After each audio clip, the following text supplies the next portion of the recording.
Hi, this is Clara and Dani. We're here with Lev Grossman, author of The Magicians, and he's agreed very graciously to answer a bunch of impertinent questions. So without further ado, I'm going to give it to Dani to start off. Well, you didn't say they were going to be impertinent. It's too late. Very late.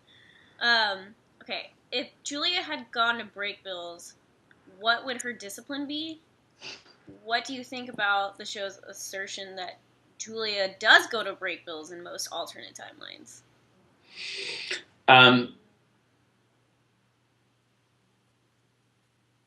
The show does a better job than the books do of explaining why Julia doesn't get in.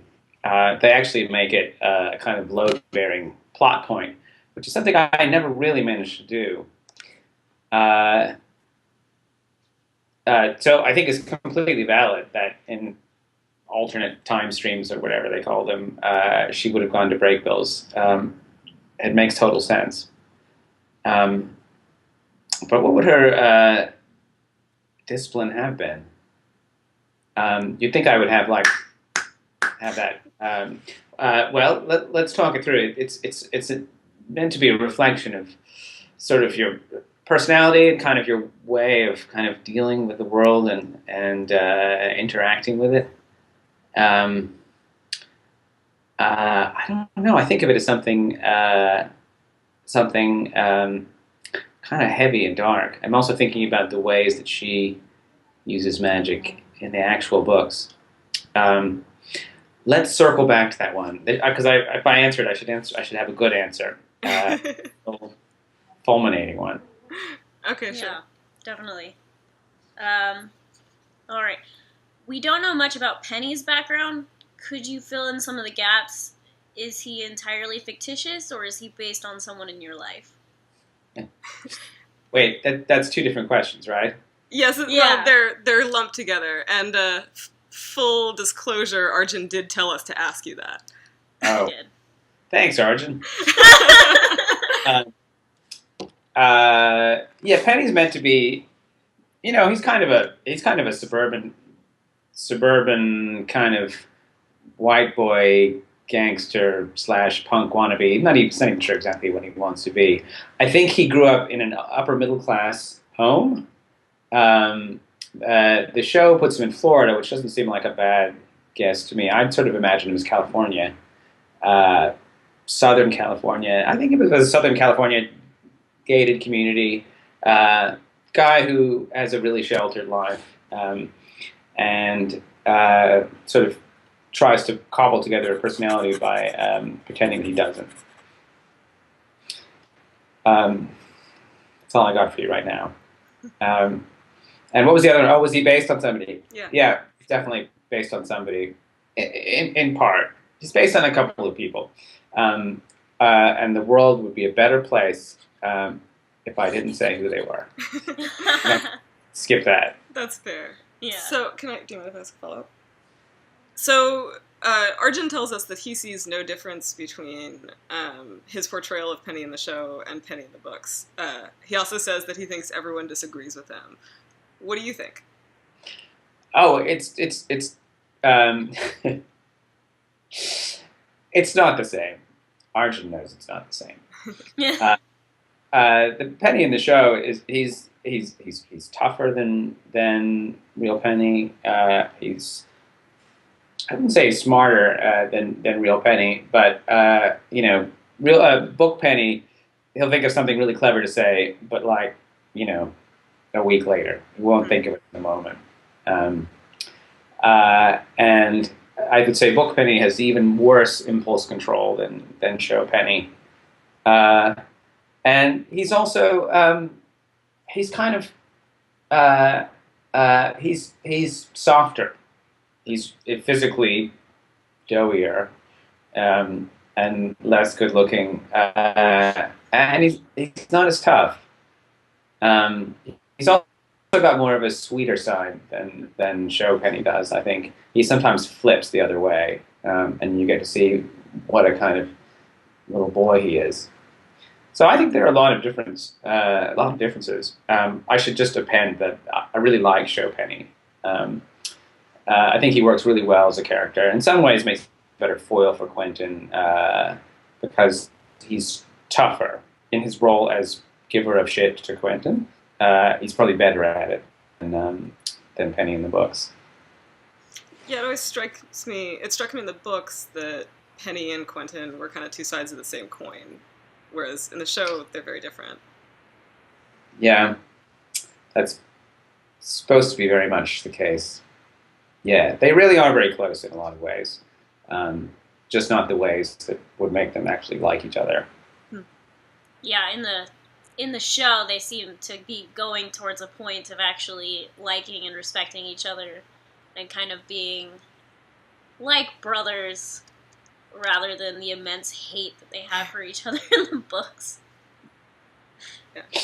Yeah. Yeah. All right. This is kind of based off of the original question, what do the other characters mean to you? Who are you most like, and who are you most unlike? And are they based off of anybody you know?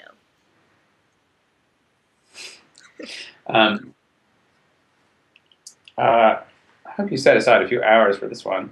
I mean, all the characters are. Writers always say they're all sort of aspects of themselves, and I don't know if it's true that they're all aspects of myself, but they have to all be people who I, in a way that seems plausible, at least to myself, can kind of role play as. All of them at various times, say things that I would want to say. Janet in particular. But Elliot is Elliot's based off a few different people, including a guy I was roommates with in college, who I really looked up to and kind of wished I could be like. Because his life just seemed so effortlessly cool and fun to me. Of course, we find out about Elliot that that's not true at all. But who else? I mean, Jan is frankly disinhibited and kind of free with her aggression in a way that I don't know if I wish that I could be, but I would probably really enjoy being if I could do it. I don't think I could do it though. Who else? Who else is there? I mean, Julia is. For a long time, I really closely identified with Julia. Quentin is very much, it's a lot like I was when I was a teenager. Julia is much closer to what I was like in my 20s. Very close to what I was like in my 20s. I really got lost in the same way that she does. It's funny that I'm thinking about the characters and what my relationship is with them now. Then I'm so much older than them. I don't know who I feel close to now. Maybe Quentin at the very end of the books gets to somewhere around where I've sort of been trying to be. I don't know. It's a difficult question. It's causing me to do painful introspection. We apologize. Yeah.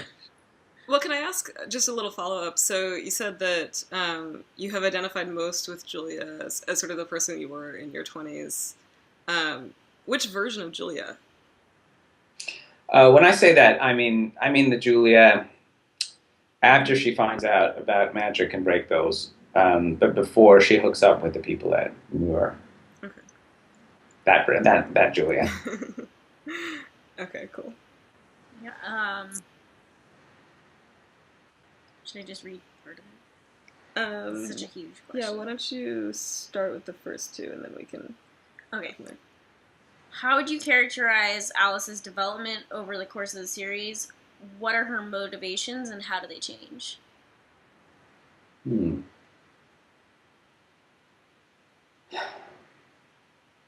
Alice has a lot of her character development kind of out of shot in the form of an insane magic demon.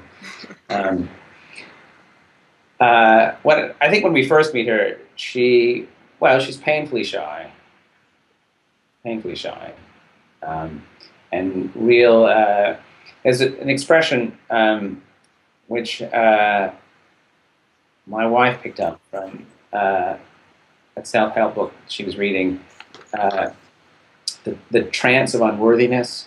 The trance of unworthiness is like the sort of delusional state that many of us walk around in which we just believe that we're worthless, we're unworthy of anything, we don't deserve happiness, anything we try to do gets ruined. We just can't even stand to have people look at us. She's deep in the trance of unworthiness when we first meet her. And she is much better at Quentin than at pulling herself out of it and realizing that's absurd, that she's a really strong person and a really good person who deserves to be treated well, better than well. She also has a huge amount of anger in her and aggression and sadness. And those just explode when she becomes a Niffin. And she has to master them again when she becomes human. Which I think she does. Not too much. Aggression is something Alice needs more of when we meet her, and I think she finishes the books with more of it than she had. That's just about her arc in an inarticulate way. I could do it again in a more articulate way, but you get the basic, yeah. Well, so one thing that I think is maybe worth asking is both in the first book and then again when she comes back in the third, she's still very much in Quentin's world in a substantial way. So how do you think her experience as a Niffin changes the way that she feels about Quentin? I feel like being a Niffin doesn't change your feelings, but it maybe puts you in touch with some of them that you didn't really want to be in touch with. Because when Alice meets Quentin, Quentin is he has a lot of growing up to do, and I think Alice kids herself a little bit that that he's going to get there anytime soon, and I think she's really angry at him in a way that she in the first book doesn't fully come to terms with. But she really confronts it in the third book, which is something I think a lot of readers were waiting for too. She really sort of puts it to him: look, you kind of are a pathetic worm. So, why are you worth my time again? But at that point, Quentin, I think, has grown up a lot, enough that he can come back to her and say, "That's not who I was anymore." So I think Alice confronts that and works past it. And by the end, they're much more. They can talk to each other like equals, because they have more or less arrived at that place of who they're sort of supposed to be. Yeah. Okay. How much of the FTB's encounters with Our Lady Underground prior to Reynard's summoning were actual encounters with Our Lady Underground versus tricks played on them by Reynard or other gods? Are you sure that you guys want to know the answer to some of these questions? Well, at least somebody does. So. Yeah. This is a really painful question.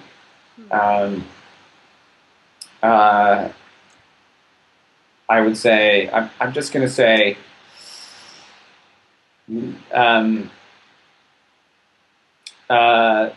less than 100% of them were genuine encounters with OLU. Not all of them. Definitely not all of them. Good answer. Good answer. Um, is magic a writing tool only, something you can use to explore characters and plot points in interesting ways, or is it something more? Um, uh, Magic's it's a real gift to a writer because it does a lot of things. Um, I mean, it is I guess you could call it a writing tool. Um, it's certainly something that um, it's a really great way of kind of cracking people open and getting at what's inside them, uh, and getting those energies and feelings that usually stay inside, get them to come out. But it's this fascinating thing. It really it's protean. It stands in for so many different things. I mean, desire, aggression, um, longing, addiction, uh, and the creative act as well. I mean, I found myself writing about magic a lot the way I think about writing.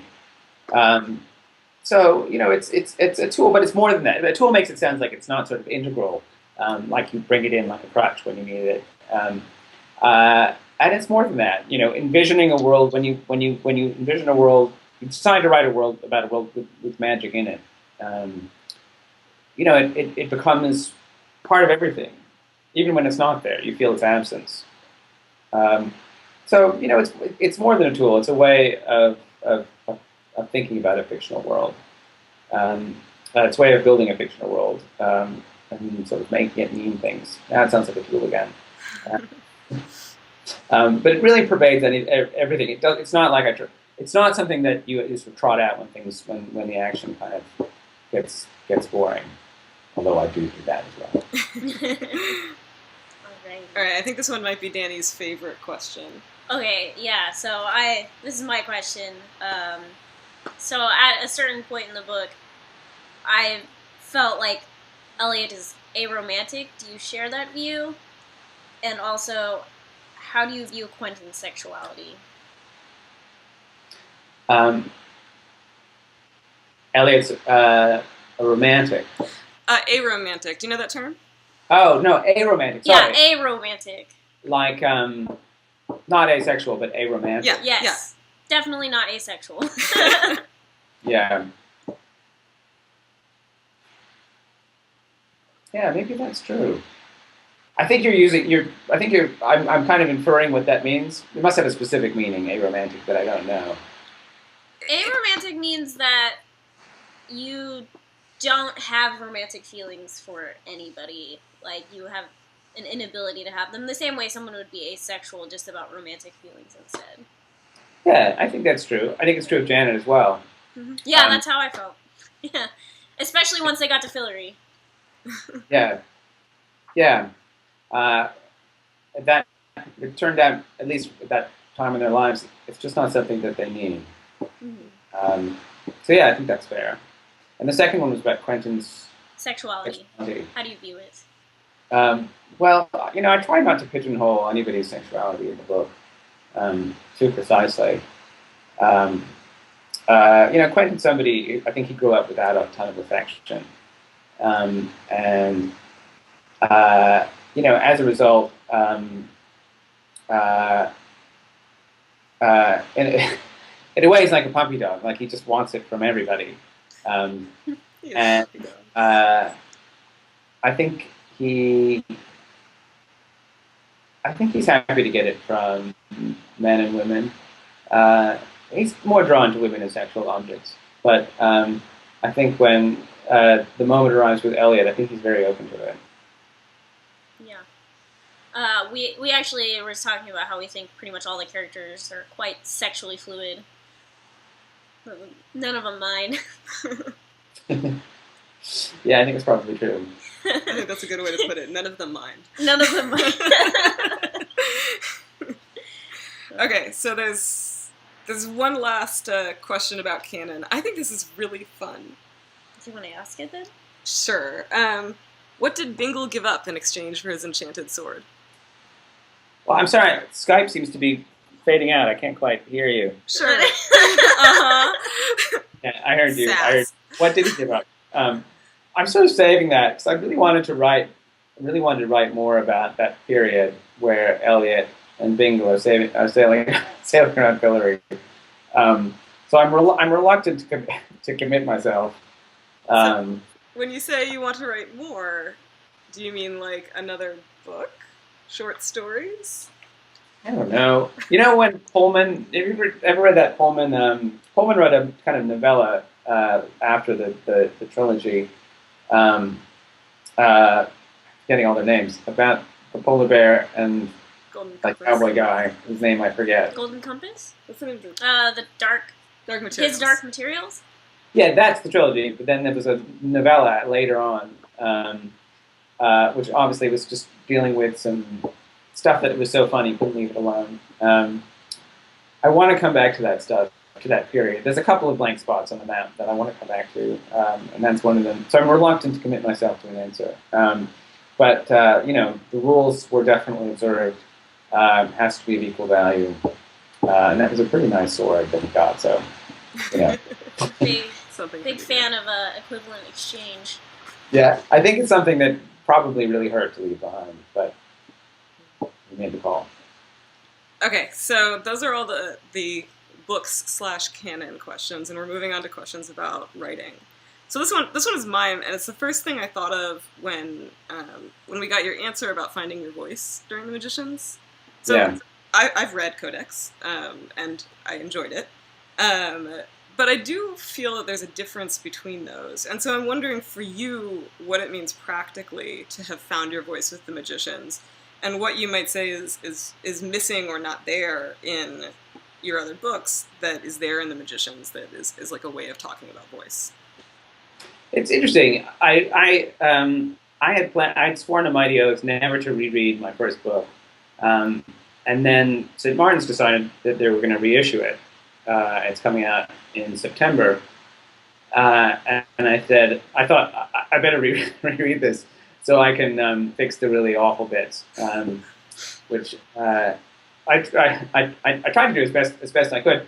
One of the things that struck me about it was how incredibly careful the writing was. I mean, I spent years on that book, and I was deep in like the trance of Hemingway, and the writing is so slick and careful, and just it's not as the Magician's books are messier than those early books. Those other books are really precise, and yet I don't feel like they live or sing in the way that the Magician's books do. I don't have a great answer. I write in the third person always, and Warp and Codex I wrote in like a real classic third person. You're always wondering in third person, well, who's the narrator? Who's actually talking? Somebody's talking. The only thing about the third person is the narrator never identifies him or herself. They're always apart from the action. And I feel like in those books I sought out the third person to kind of like erase myself. I wanted to. I think I was just avoiding a lot of feelings, a lot of things about myself, and it was a way. Writing actually turned out to be. It was like the opposite of what it's supposed to be. It was a way to avoid all this stuff that I was suppressing. And as a result, the tone is just very flat and glossy. The Magician's is third person too, but it's close third person. That narrating consciousness moves in close to the characters' heads when it talks through them. Kind of like the aliens in Independence Day. Takes on some of their, it takes on their personality. It's kind of it's warm to the touch. And it was really about kind of putting skin in the game for me and meaning what I was saying and using writing to get deeper into myself rather than escape. Cool. Thank you. Okay, so I think you've answered variations on this question before, but it keeps coming up, so I think it's maybe worth putting on here. as a writer, how important is it to you to plan the details of world building before you start? And did you have the system of magic and spellcasting and the magicians worked out before you started writing, or did it change and evolve as you made your way through? I always used to struggle with questions about world building, which is like it's like a favorite sort of panel question. And I realized the other day why it was, is that I don't really believe in it. I feel like when you start reading a book and it gives you certain cues about what kind of world it is, there's magic in it, there's an orphan, there's a magic school, whatever, then that world springs into life. You basically know, I know what kind of book this is. I know what kind of world this is in. It's not like you have to build the world from scratch, you know, like Aslan singing Narnia into being. The world's already there in the reader's head, and then you kind of renovate it. You kind of introduce your own kind of modifications into it. You sort of inflect it. So when you start reading The Magicians, I mean, you're sort of like, oh right, this is like basically Harry Potter world, except we're in America and there's bad words, and then some things start to happen, and you realize, well, the rules are slightly different.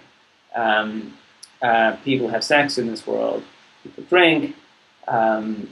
People die, if not for no reason, kind of for less reason than they do in the Harry Potter books. This is the story is shaped a little bit more like a literary novel than your classic fantasy novel. So I always thought of myself as starting with an existing world and kind of just modifying it bit by bit as I went along, switching up some of the rules and things like that. That's how I think about it. I'm doing the same thing now. I'm writing a King Arthur novel. And again, everybody knows how King Arthur works. You've got Camelot over here, Lady in the Lake over there, Avalon's over there. And you have all these expectations. I'm just sort of slowly modifying it, kind of making it my own through like really small touches, really. Cool. And the magic was similar as well. Like everybody knows how they think magic ought to work. I feel like every time I've ever read a fantasy novel, I always thought, oh yeah, they got that right, but then that part no, that's not how magic would work. And I don't know why. I don't know why I think most people think they know how magic should work. But that was just a case of, writing it down. And then getting pissed off at myself when I realized that I'd made these rules here, which are going to break that plot point over there, but it's too late. That's how that played out. Cool. So actually, one of the questions I have to ask you is to tell what you can tell us about your current writing project. So you've said it's set in a sort of Arthurian world. Is there anything else you can tease us with? Well, there's one sort of significant twist. I can't give away the significant twist. Of course not. I'm about to send the first 65,000 words to my agent, and then we'll sort of be off to the races. Can we read it? Can we read it first? No. No. It's not. Nice. It's not really ready to be read by people who aren't being paid to read it.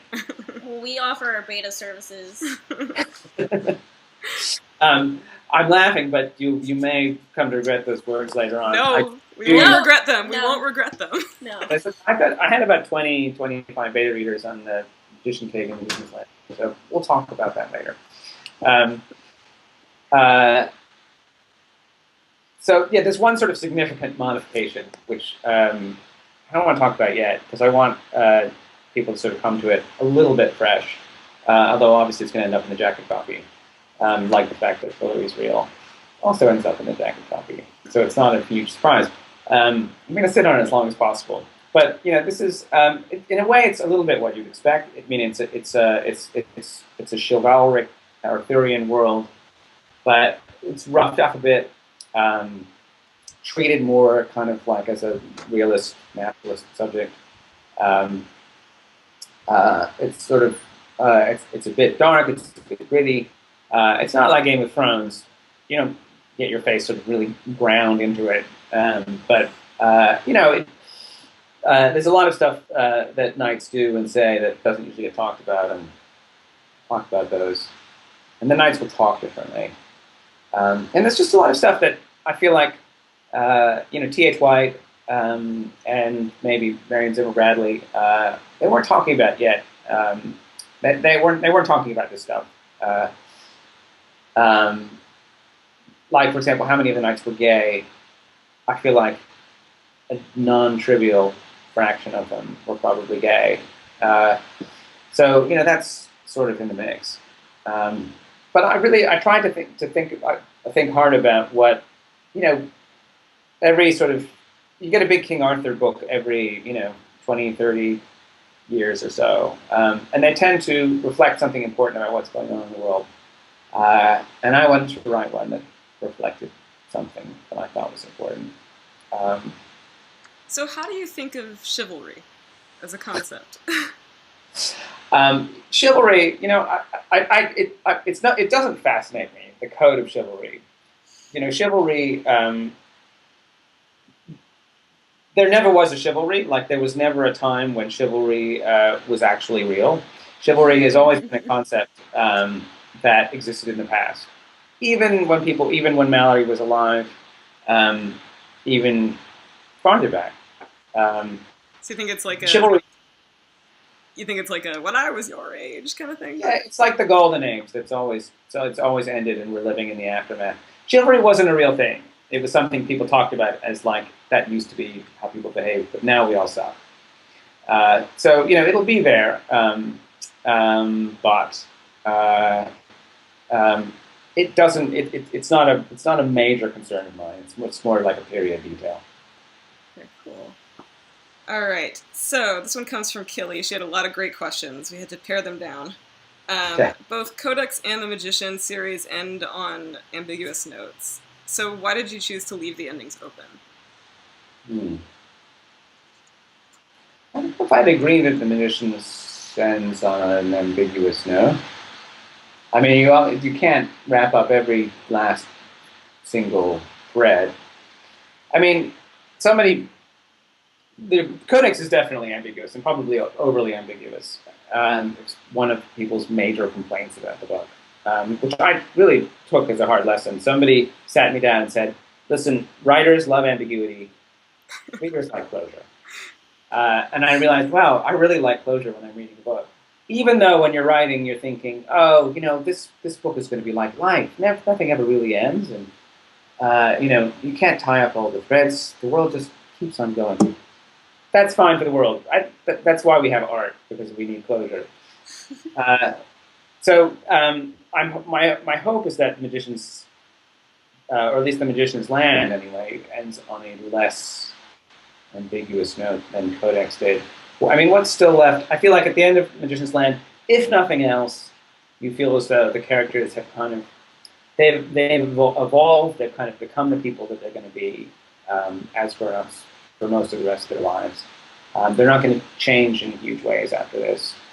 I guess there are questions about exactly what happens next, what goes on in the Magician's Land. I guess I couldn't do it. I couldn't wind it all. I couldn't wind it all up and say they live happily ever after. I had to leave. You just had to be a writer. Yeah, I know. It's just, well, did you guys think it was too ambiguous? Did you feel as though... I think it's the best ending I've ever read. I really, really liked it. But I'm semi-obsessed with like everything Sunken Garden seen on, so... Yeah, I worked really hard on that stuff. Because I feel like endings are important, and people sort of neglect them. I feel like an unnecessarily large number of books that I read kind of dribble off towards the end. And that was something I was determined. I prefer honest endings, ambiguous or not. Like as long as it's true to character, then I'm happy. And a lot of people don't feel that way. Like if you kill your main character, people get mad. I'm like, well, if it makes sense, do it. Yeah, I didn't do that. I think a lot of people would have preferred it if I did. That's true.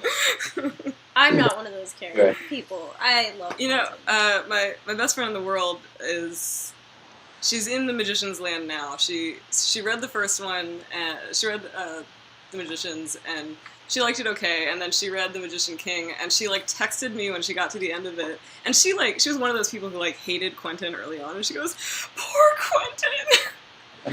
It's very sweet. I don't understand how anybody could get through all 3 books and still hate Quentin. Well, that's the thing. I think most of them don't get through all 3. True. We're working on them. Good. Get on that. Okay, so this is also from Killy. What are your... Oh, look at that. That's Dobby. That's Dobby, my cat. Dobby like the house elf. Yeah. Yeah. Okay, what are your favorite parts of the creative process, and what are the sort of hardest aspects of writing for you? And do these change depending on what you're writing? In general, I'm a writer who really likes writing. It's something I'm always sneaking off and trying to do. If I have a free hour, that's what I'll generally do. I love it. There's a deep, difficult trough that I don't think anybody's ever finished a novel without falling into it somewhere in the middle, where the honeymoon period is over and you can't quite remember why it was that you started out on this extremely onerous and lengthy task, and the end is not really in sight. The stone has not yet started to roll downhill again. That was a Sisyphus analogy. It doesn't really make sense. Imagine if Sisyphus, I guess, got to the top and then rolled it down the next, rather than.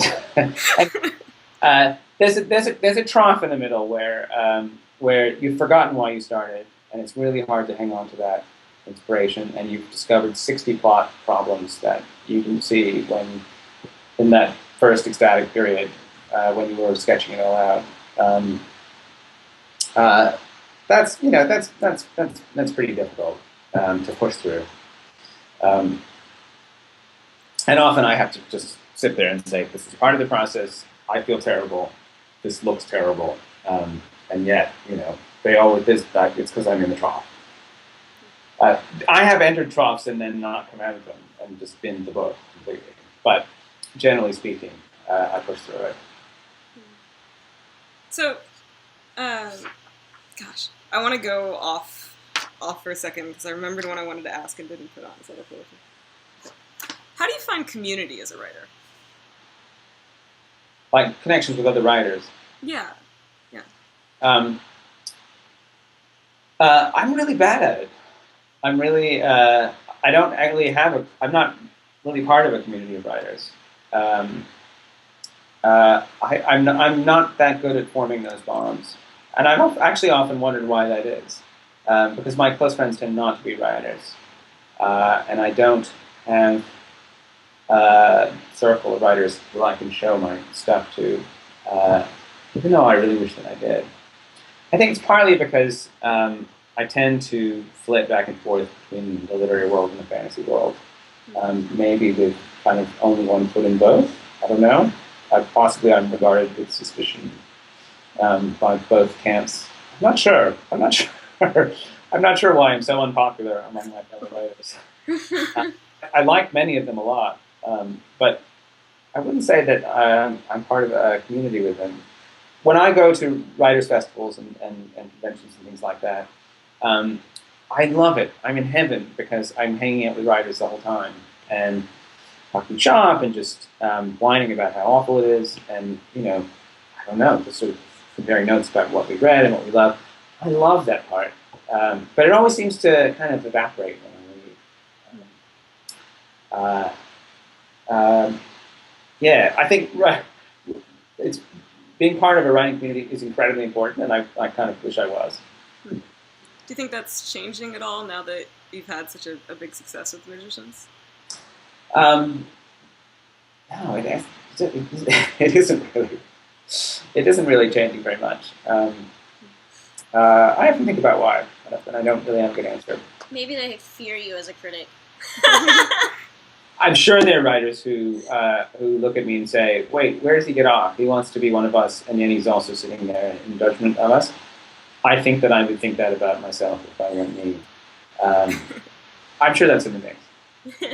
Well, writers of the world take note. Lev is looking for friends. Okay, are there any genres that you haven't explored but would like to? Oh God, I wish that I would. I so badly want to write science fiction, so badly, and I mean, I'm as easily as much of a science fiction fan as I am a fantasy fan, but I can't write it, and not for lack of trying. Um, and I haven't cracked why that is. I know I have a science fiction novel in me, but every time I start, it's just like this is like Ian Banks, but not as good as Ian Banks. So why am I doing it? I just can't. I get hung up on the future history and trying to explain all the technology, and I just end up getting nowhere. And the other one is, I don't know if young adult is a genre. I don't think it really is a genre, but it's something. I have a young adult novel, which I really like, and I stopped working on because it wasn't working and I couldn't figure out why. I'd really like to come back to it. Well, I am versed in all things young adult, so if you ever need any help, great. Tell me what was not. If you could tell me what plenty of people have told me that this book isn't working. I don't know that anybody's been able to get it through my thick head why it's not working. Send it our way. We'll try. Yeah, send it our way. We can definitely help. I'm gonna do Arthur first, and then Yeah, back to this thing. See, I worked on it very hard for 18 months and ended up with 50,000 words that were very worked over, but not going anywhere. So we'll circle back to that. All right. So got a couple questions about the show, and then we just have some random fun questions to end on. So the first question about the show, how do you feel about the changes that the show made to Julia's storyline in season 1, and how do you think those changes will affect the relationship between the book and the show in the seasons following? It's interesting. I had hoped, like every writer ever, that they would follow the book closely, and they didn't at all. I mean, there's a really it's a really long dark period that Julia has. When she's looking for magic, she's trying to get away from magic. She's pulled back into magic, and they really condensed that into 20 minutes. Yeah. They really condensed it, and I had loved seeing it. I really loved writing it in that kind of drawn out way. And they skipped that. They pushed harder, I think, on the idea of magic as an addiction. To the point of putting her in rehab and making it explicit. I like that, and I thought it worked really well. So as with absolutely everything associated with the show, there were trade-offs, but I think it came out pretty well from the trade-off. Anything that you want to say about the twist in the finale? Right, the twist in the finale. Well, yeah. I really can't say that much. But, Julia and the Beast, an unlikely pairing. And yet, looking at the way the writers are handling it, and I've read the first 7 episodes of the second season, they find a lot in there that I wouldn't have found. They're both like people who are sort of cast-offs from the magical world, right? Like, and they're both victims of abuse. Yeah, they both. Well, yeah, very, very much. It's interesting. I wouldn't have thought of it either, but I think it's fascinating. I like the twist so far, but I can't say that I. We'll see. I just think since they didn't show the full scope of Julia's dark period, they can definitely show a dark period in the second season with how they ended the first. Yeah, poor Julia. She's in for some rough stuff. Yeah. Yeah. Okay. Is there anything you'd like to see in the show that you've thought about but that maybe didn't make it into your books? And are there any storylines that you've contributed to in the first couple seasons? Let's see. Second part first. Obviously, I didn't write anything. I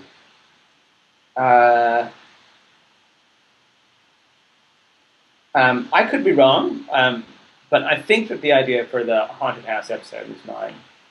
I remember looking at the outline, and it was sort of like scene where they go to Glover's old house,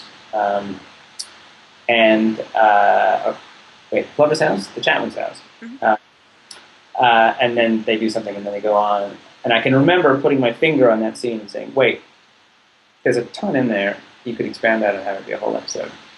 I almost want to go back to the emails and see if I'm making that up or not. I think I contributed to that. I think there was talk of killing Josh. And I strongly, again, I don't know if this was because I said this, but I strongly suggested that they were really good at writing Josh, and that guy was really good at playing Josh, and maybe we want to keep him around, which they did. So I think I contributed to that. Cool. Are there any storylines that are original to the show that you'd like to explore as a writer? This is from the Brazilian set, so it will go into translation. Let's see, storylines that are original to the show. I thought they did a good thing in giving Elliot a boyfriend, however short-lived, which is something I gave him sexual partners, but I didn't succeed in giving him a boyfriend, and it's something I've always regretted. And they went ahead and did that.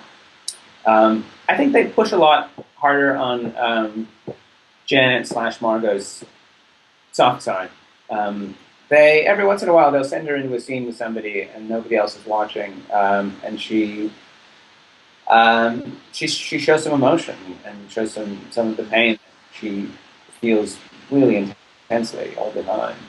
And I like the way they do that. I think they handle it really well, and that actress handles it really well.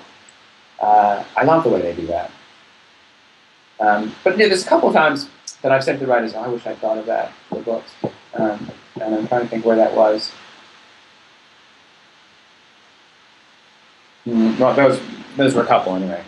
Okay. I liked the way that they handled the threesome. It wasn't just Janet being a bitch. It was like, well, it was the magical hangover, just her like need for human connection, and you just felt sorry for her. Yeah, and I think there's something, even though it is very, it's different, right? Like, it's Alice's line in the book. There's something very true about Margot saying in the show to Quentin that he's the one, that he really believes in magic.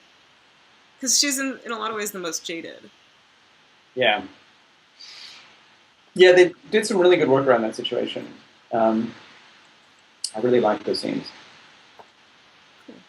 All right. Just fair warning, I've got to meet my wife and kids at 4:30. Okay. Your time, so we should. All right, we should be fine. We are almost done. Yeah. And my laptop battery is going to die before then, probably. Okay, so of all the characters in the show who aren't in the books, who's your favorite? Let's see, that would be Katie. Who else did they make up? Marina.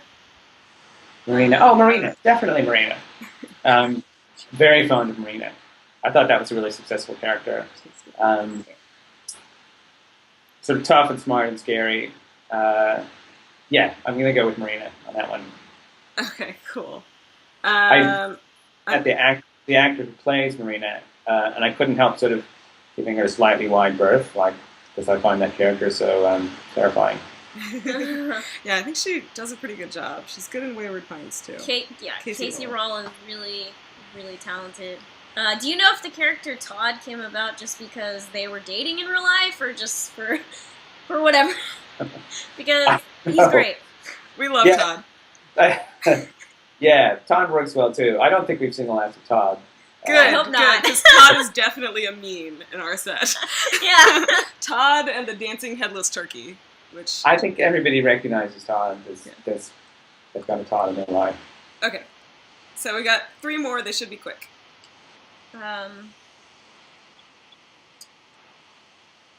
What are your favorite science fiction or fantasy tropes?